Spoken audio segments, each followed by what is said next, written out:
TikTok আমেরিকাতে নিষিদ্ধ হতে যাচ্ছে।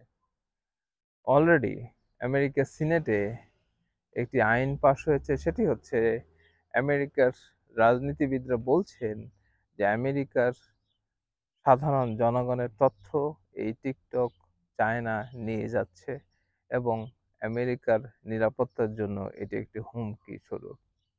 বিষয়টা খুব ইন্টারেস্টিং এই জন্যে যে একটা সোশ্যাল মিডিয়ার অ্যাপস কতটুকু প্রভাব ফেলতে পারে একটি জাতির কাছে, সেটি প্রমাণিত হলো এবং এটি রাজনীতিবিদদের মাথা ব্যথার কারণ হয়ে দাঁড়িয়েছে। আমরা জানতাম যে টিকটক কি আর করে, কিছু যুবক ছেলেমেয়েরা এগুলো ব্যবহার করে বিভিন্ন নাচ গান ইত্যাদি ইত্যাদি করে, বিভিন্ন ছোট ছোট ট্রেনিং দেয় ইত্যাদি ইত্যাদি। কিন্তু এর যে একটি নিরাপত্তাজনিত সমস্যাও তৈরি হতে পারে এর ফলে, এটা কিন্তু ভাবার মধ্যে ছিল না। যখন ডোনাল্ড ট্রাম্প ক্ষমতায়, আজ থেকে ৬-৭ বছর আগে, তখন তিনি বলেছিলেন যে টিকটককে তিনি নিষিদ্ধ করবেন। এখন যখন আগামী নির্বাচন আসছে, এর আগে আগে টিকটক নিয়ে আবার কথা হচ্ছে এবং জো বাইডেন এই টিকটকের বিরুদ্ধে অবস্থান নিয়েছেন। এবং টিকটকের যিনি সিইও, ইনি সিঙ্গাপুরের নাগরিক, আমেরিকাতে যিনি সিইও, তাকে ডাকা হয়েছে আমেরিকার সিনেটে এবং সিনেটররা তাকে এমন প্রশ্ন মানে বিদ্ধ করেছেন। তাকে বলেছেন যে তুমি কি কমিউনিস্ট পার্টির সদস্য? সে বলেছে, না, আমি তো সিঙ্গাপুরের নাগরিক। তোমার ওয়াইফ এবং বাচ্চা কাচ্চা কি আমেরিকার সদস্য, আমেরিকার সিটিজেন? হ্যাঁ। তুমি কি কখনো চায়নার কমিউনিস্ট পার্টির সদস্য হতে চেয়েছো? তিনি হেসে বলছেন, কিভাবে সম্ভব, আমি তো সিঙ্গাপুরের নাগরিক। তুমি কিভাবে সিইও হলে, যখন বাইট ডান্স অর্থাৎ টিকটকের যে মাদার অর্গানাইজেশন, সেটা কমিউনিস্ট পার্টির মেম্বারকে সদস্য করা হলো, তার পরের দিনই তোমাকে আমেরিকার সিইও হিসেবে পাঠানো হলো, এর মধ্যে কোনো যোগ আছে? সে বলছে এটা কোইন্সিডেন্ট। তার মানে সন্দেহ করা হচ্ছে যে তাকে হয়তোবা পাঠানো হয়েছে একটি এজেন্ডা নিয়ে। তিনি অস্বীকার করেছেন। এবং টিকটকের যেহেতু বড় প্রতিষ্ঠান, টিকটকের আমেরিকাতে বড় বড় উকিল ধরেছে, তারা তারা চেষ্টা করছে যে আমেরিকার যে ফ্রিডম অফ পিস, সেটা বিরুদ্ধে কাজ হচ্ছে। এই জন্য তিনি তারা বিভিন্ন জায়গায় ধর্ণা দিচ্ছেন। কিন্তু আমেরিকা সারা পৃথিবীতে যাদের সামরিক ঘাঁটি রয়েছে, যাদের বড় ধরনের সামরিক ইনফ্রাস্ট্রাকচার রয়েছে, তারা এই টিকটকের অ্যাপস এর উপর এতটা ক্ষেপে গেলেন কেন? ক্ষেপলেন এই জন্য যে টিকটকের মাধ্যমে আমেরিকার সাধারণ মানুষের তথ্য চায়নাতে চলে যাচ্ছে। এটি যাওয়াটা খুব স্বাভাবিক।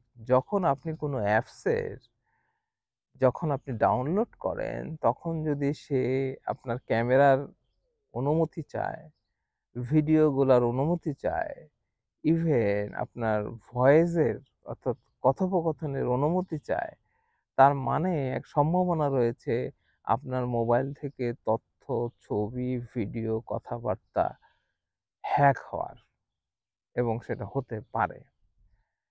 টিকটকের মতো প্রতিষ্ঠান সেটা করতেই পারে। কারণ হচ্ছে, তাদের হাতে তো আপনার তথ্যগুলো যাওয়াটা স্বাভাবিক। এটা আমেরিকার নিরাপত্তার জন্য মাথা ব্যথার কারণ হলো এই জন্যে যে দুটি কারণ। একটি হচ্ছে যে টিকটকের ফলে চাইনিজ একটি কোম্পানি রাজত্ব করার ফলে আমেরিকা বেসড যে সমস্ত সোশ্যাল মিডিয়া রয়েছে, তাদের জন্য একটা হুমকি স্বরূপ, নাম্বার ওয়ান।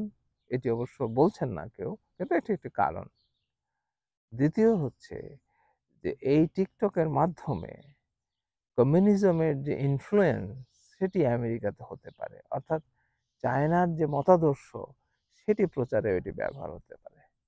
আরেকটি কারণ রয়েছে, যে যেটি বলা হচ্ছে যে আপনার তথ্য চলে যাওয়া মানে আমেরিকার জনগণের তথ্য চলে যাওয়া, আমেরিকার জনগণের হিউজ পরিমাণ জনগণের তথ্য চলে যাওয়া মানে আমেরিকার নিরাপত্তার জন্য এটি হুমকি স্বরূপ। আমি মনে করি যে টিকটক বন্ধ হওয়া না হওয়ার থেকে গুরুত্বপূর্ণ হচ্ছে যে সাধারণ মানুষ যে অ্যাপসগুলা ব্যবহার করেন সেই ক্ষেত্রে তাকে সতর্ক হতে হবে। আপনি যেকোনো অ্যাপস ইউজ করবেন, সেটা একটা রিস্ক রয়েছে আপনার তথ্য চলে যাওয়ার ক্ষেত্রে। আর আমেরিকার একটা অঙ্গরাজ্য রয়েছে মন্টানা, তারা ১ বছর আগে টিকটককে আনুষ্ঠানিকভাবে সরকারিভাবে নিষিদ্ধ করেছে। সরকার কিন্তু কিভাবে নিষিদ্ধ করবেন সেটার একটা গাইডলাইন দিয়ে দিয়েছেন। তারা বলছেন যে হয় টিকটক আমেরিকান কারো কাছে বিক্রি করে দিতে হবে, আমেরিকান কোনো কোম্পানির কাছে, অথবা তাদেরকে ৪ মাস সময় দেওয়া হবে। তারা এই সময়ের মধ্যে একটা কিছু করবে এবং যারা ব্যবহারকারী তারা হয় সুইচ করবে অন্য কোনো ইয়েতে, অথবা তারা অ্যাপসটি বন্ধ করে দেবে। এটি হচ্ছে কথা। হুট করেই সরকার আজকে থেকে বন্ধ এমনটি বলছেন না। সরকার একটি রাস্তা তৈরি করে দিয়েছেন, রোড ম্যাপ করে দিয়েছেন ব্যবহারকারীদের, এবং টিকটক কর্তৃপক্ষকে বলে দিয়েছেন যে তোমরা আমেরিকার কারো কাছে এটা বিক্রি করো, অথবা এটা ByteDance থেকে আলাদা করে ফেলো এবং এটা আমেরিকান করে ফেলো, অথবা বন্ধ করে দিতে হবে যদি এটা না করতে পারো।